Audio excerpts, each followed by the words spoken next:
Los Angeles, a place where your yard is someone else's campground. 911 calls are answered slower than airline customer service, and the governor looks like a diehard villain.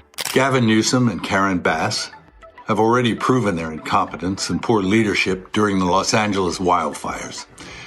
Now, as we experience rampant lawlessness and civil unrest, it's never been more clear California's in a state of turmoil. And I ask my fellow Angelenos, why are Gavin Newsom and Karen Bass... When Greg Gutfeld's razor wit collides with Mel Gibson's unfiltered fire, the result is pure political carnage. It's part blockbuster, part late-night annihilation, and in the crosshairs sits Gavin Newsom.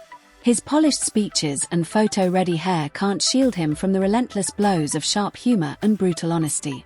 This isn't just a roast, it's a cinematic demolition, stripping away the glossy image to reveal the shaky foundations of a leader with nowhere left to hide. Why do I keep bringing up Gavin? Well, other than my respect for his work in American Psycho, he's starting to distance himself from his party's worst ideas. Newsom, a guy who hates fossil fuels but could still bring down the price of gas by wringing out his hair, once proclaimed that his state would be a sanctuary to all who... How much more of their destructive decision-making masquerading as leadership are we going to tolerate? It's time to take back our community and our state and put the power and the privilege in the hands of competent leaders whose goals are to protect us and the way of life this nation was founded upon and promises to offer. Before we move on, smash that like button, because Gavin Newsom has spent more time polishing his image than fixing his state. He's basically a walking campaign poster, smooth hair, perfect teeth, smug grin. Like a Ken doll designed by a committee that wanted all the style of a leader with none of the results. I can make all kinds of horrible theories up in my head, conspiracy theories and everything else, but it just seemed a little convenient that there was no water and and that the wind conditions were right and that there are people ready and willing and able to start fires. And are they commissioned to do so, or are they just acting on their own volition? I don't know. But they seem pretty well equipped, some of these people that they're catching. A lot of questions. A lot of questions, Mel. Mel, a message tonight. You know, I'll sift through the remains of my place and see if I can find any clues for you. Gutfeld and Gibson don't just see through the act, they run it through a wood chipper and hang the scraps as a warning. Peel back the tailored suits and sanctimonious presses, and you don't find a visionary, you find a political influencer with the consistency of a weather vane in a hurricane. Always, when a far-left Dem runs for national office, he acts like a Republican. This is where the left is really pro-trans. Suddenly, they grow balls. Gutfeld cuts in with precision, painting Newsom's California as less Golden State and more clearance rack at a going out of business sale. Homelessness up. Crime up. Taxes up. The only thing going down is the number of people who can afford to live there without selling a kidney. More of their destructive decision-making masquerading as leadership are we going to tolerate? He's absolutely correct. I loved every moment of that, and I need to do that now too. I want to be on your show, but with my arms crossed and very, very serious. I wonder where he filmed that, because he wasn't in his own house, because his house burned down. This is personal with Mel, and it should be personal to everybody in Los Angeles. Then Gibson crashes in, going for the jugular. He mocks Newsom for acting like a savior while turning California into a cautionary tale, tent-lined streets, businesses fleeing, regulations so suffocating even avocado toast feels like a luxury.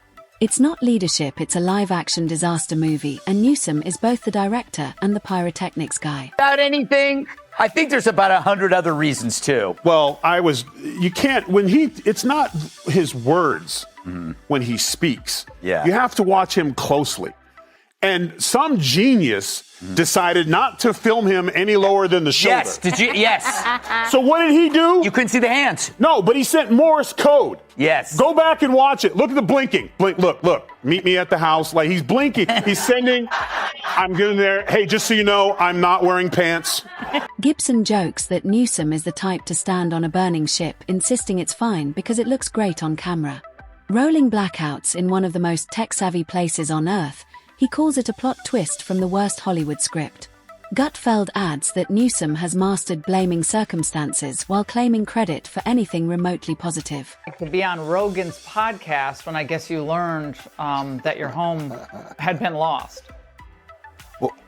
I didn't learn it was lost. I knew the neighborhood was on fire, then I was in the path. So I was a little tense while I talked to Joe, but he's a guy that can put you at your ease fairly well. So I was doing okay. And I knew that my family was safe and out of harm's way. Were you able to get possessions? Of course, they're really immaterial when you have your family, but I've been to your house. It was an incredible home, beautiful home. But were you able to get anything out of your house? Not much. A few necessary things. You know, my son I said, just go and grab this and this and this. And he grabbed like 3 things and took off. And then, you know, those. They tear into his infamous hypocrisy maskless luxury dinners while lecturing Californians on sacrifice. Gibson calls it the California Exodus, where moving trucks become the state's unofficial mascot. Gavin ponders why Dems lost. We lost. We lost the popular vote, and we lost the electoral vote. We got. Kennedy, I think the answer is yes. Was it because of Israel? Yes. Interest rates? Yes. Too woke? Yes. Mm-hmm. It's like every bad policy that trickled up to the White House during the Biden administration started in California. That state is responsible for the worst politicians in modern history. And he is at the top of the list, and there are some ignoramuses on that list. The economy gets scorched too. Gutfeld calls California's high taxes ransom payments just to drive on pothole-ridden streets. Gibson laughs that you probably need a permit to complain about the permits.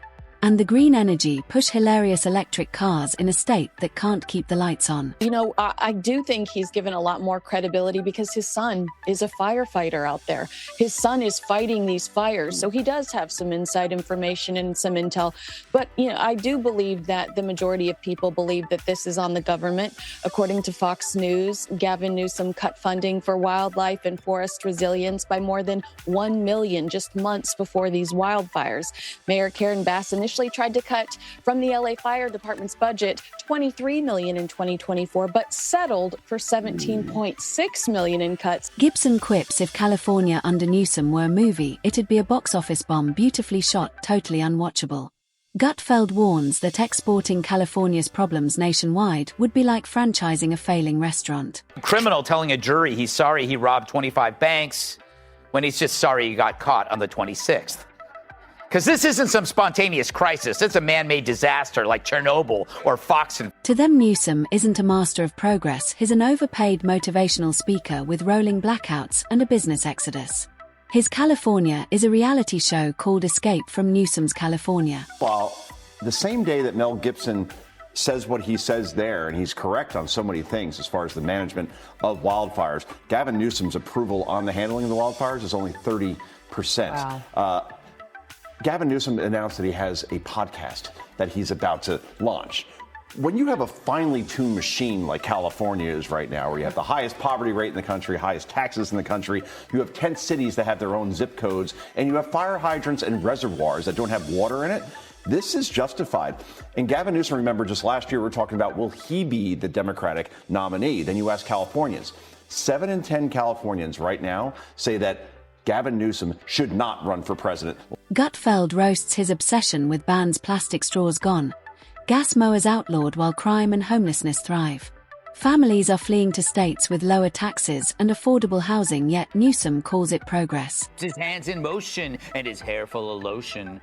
True, Gavin's views may be idiotic, but his hands moves, well, they're hypnotic. California Governor Newsom's new podcast is out. It's available wherever fine hair care products are sold. And we couldn't help but notice an unintended delight is unique. Gibson likens his career to a film with stunning visuals, but a terrible script. Housing crisis ignored schools, failing flashy climate promises with no delivery. Gutfeld adds it's like a pricey restaurant that serves tiny plates you leave impressed by the look, but still starving. In 2019, I think Newsom said, I'm going to take care of the forests and maintain the forests and do all that kind of stuff. He didn't do anything. Didn't do anything. And then on top of that, they cut the water off. Yeah, that's right. Yeah, it's all funny. And then I think all our tax dollars probably went for Gavin's hair gel. I don't know, but it's like, it's sad. It's like the place is just on fire. Well, the whole state is just so... They torch his rules for the not-for-me arrogance, closing schools, locking down residents, then dining maskless at elite restaurants. Wildfires rage year after year, yet he still markets himself as a climate hero. What exactly is he trying to say here, huh? Is it a mysterious form of sign language for morons?